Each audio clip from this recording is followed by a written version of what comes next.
Hello বন্ধুরা, good morning, সুপ্রভাত। সবাই আশা করি ভালো আছো। দেখো সকালবেলায় কুকুর আর বিড়াল আছে আর কয়েকটা পাখি আছে, এদেরকে একটু খেতে দিতে হয়, বিস্কুট মুড়ি আনা থাকে। তারপর এবার আমি লেগে যাই ঘর সংসারের কাজে। বিছানাটা তুলি, আগে ঘর দূরগুলো কুড়িয়ে দিই, কারণ সৌমুর বাবা বেরোবে তো। সেটা কুড়িয়ে তারপরে আগে আসি ড্রেসিং টেবিলটা মুছতে। ড্রেসিং টেবিল না মুছলে আমার ভালো লাগে না, কাঠের উপর ভীষণই ধুলো থাকে। আর এই যে পাশে একটা বক্স মতো দেখছো, এটার ভেতর দেখো আমার সাজার জিনিস, ওষুধ, চুলের ক্রিম, সমস্ত কিছু এটার ভেতর থাকে। এটা না খুব কম দামে পারচেস করেছিলাম অনলাইন থেকে। ওই 600 মতো নিয়েছিল দাম, খুবই ভালো গো। একটু ধুলো পড়ে, রোজই মুছতে হয়। তো এগুলোকে না মুছলে আমার আবার একদমই ভালো লাগে না। আমি রোজ না পারলেও চেষ্টা করি সপ্তাহে 2-4 দিন করে মোছার। এক এক দিন এক একটা করে ঘর ধরি, প্রত্যেক দিন তো সব কটা ঘর হয় না। যেদিন যে ঘরটা ধরি সেদিনের সব আসবাব যা যা আছে সব এভাবে মুছে পরিষ্কার করে ফেলি। এরপর এলাম পুজোর বাসন নিয়ে। পুজোর বাসনগুলো ধুয়ে ভালো করে মেজে সানসেটের উপর উবুর করে রাখবো। এই দেখো দোপাটি ফুল, অনাধরে গাছটা হয়েছে, দোপাটি গাছটা ফুল কবে ফুটবে কে জানে। তো এবার পুজোর বাসনগুলো ভালো করে মেজে তারপরে ধুয়ে উবুর দিলাম। এরপর একটু জল ভরে নিলাম বাস থেকে। যা গরম পড়েছে, আমি সানসেটের ওপরেই রাখি জলের ড্রামটা, কারণ বাইরে থেকে আসে তো জল দিতে।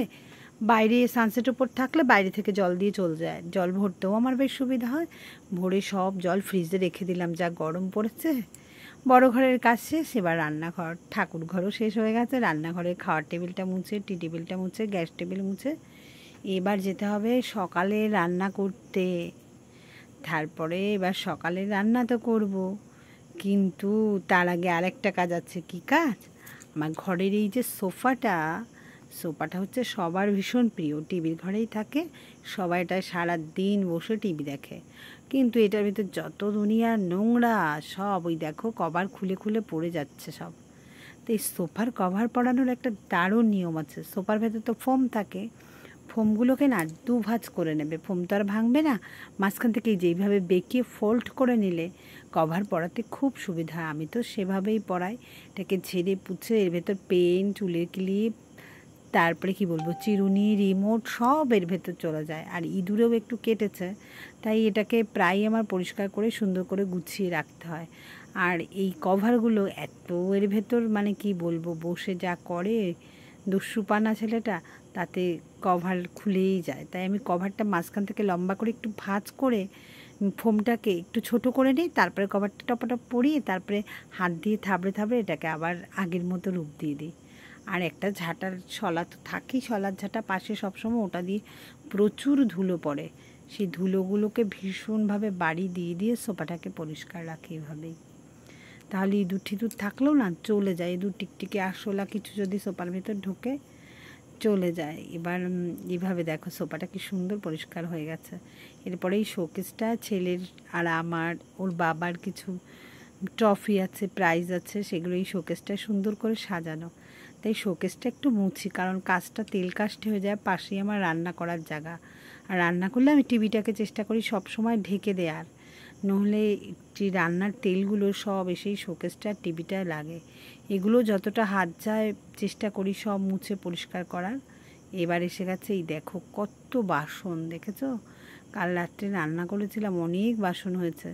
এবার অর্ধেকটা মেজে রেখেছিলাম, তারপরে খাওয়ার পরে যা আরও এই ঠোকাঠা থাকে সেগুলো এই সিঙ্কে ভিজিয়ে রেখেছি। কারণ আমি না বসে একদমই বাসন মাজতে পারি না, কোমরের সমস্যা তো, দাঁড়িয়ে দাঁড়িয়েই মাজতে হয়।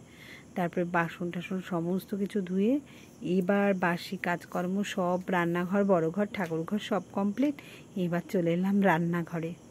ছেলের বায়না মা রুটি আর সুজি করো, তাই জন্য এবার সুজি আর রুটি বসিয়েছি।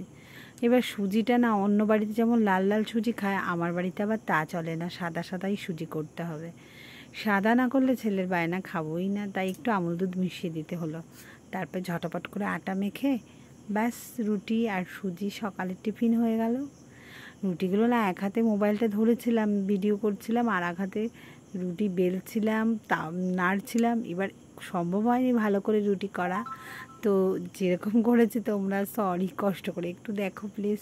প্রথম প্রথম তো একটু অসুবিধা হচ্ছে, আস্তে আস্তে ঠিক হয়ে যাবে। প্রথম ব্লগ ভিডিও তো ঠিক করে এডিটিং হয়তো আমি শিখিনি, সেই জন্যই। এবার রুটিগুলোকে ভালো করে সেঁকে তারপরে সুজি আর রুটি সকালের টিফিন। এর ভেতর 10:30 11টার ভেতর বাজার চলে আসে। এবার বাজারের ব্যাগের ঝুলি খুলবো, কি এসেছে। হর্ন দিয়ে তো বাজারটা দিয়ে গেল, ছেলেকে রুটি সুজি করে খেতে দিয়ে এবার আমার কাজ হচ্ছে বাজার বার করা। তো বাজারের থেকে এই যে প্রচুর সবজি এসেছে, পটল, আলু, ঝিঙে, বেগুন, উচ্ছে, বাবা, লেবু, এগুলো সব, শশা, সব আলাদা আলাদা করে রাখতে হবে, নইলে তো যা গরম পড়েছে নষ্ট হয়ে যাবে। ধুয়ে প্লাস্টিকে করে সব ফ্রিজে আলাদা আলাদা করে রাখবো। ওই মাছ না মাংস, এবার দেখি এটা কি আছে। না মাছ, ও আচ্ছা ইলিশ মাছ এনেছে। কদিন ধরে ইলিশ মনটা করছিল, বাড়িতে আসছে মাছালারা, কিন্তু খুব ছোটো ছোটো মাছ 1000 টাকা করে চাচ্ছে। আর হাবড়া থেকে বললো, হাবড়া বাজার থেকে এনেছে 700 টাকা করে, অনেক কমে। মাছগুলো ভালোই, বেশ একেবারে ছোটও না।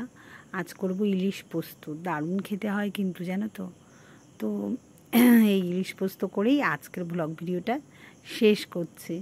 তোমরা সঙ্গে থেকো, ভালো থেকো, এভাবেই আমায় ভালোবাসায় রেখো। আর প্রথম তো একটু হয়তো অসুবিধা হচ্ছে, ঠিকঠাক করে ভিডিও করতে পারছি না, তো তোমাদের অসংখ্য ধন্যবাদ, ভালোবাসা রইল আমার।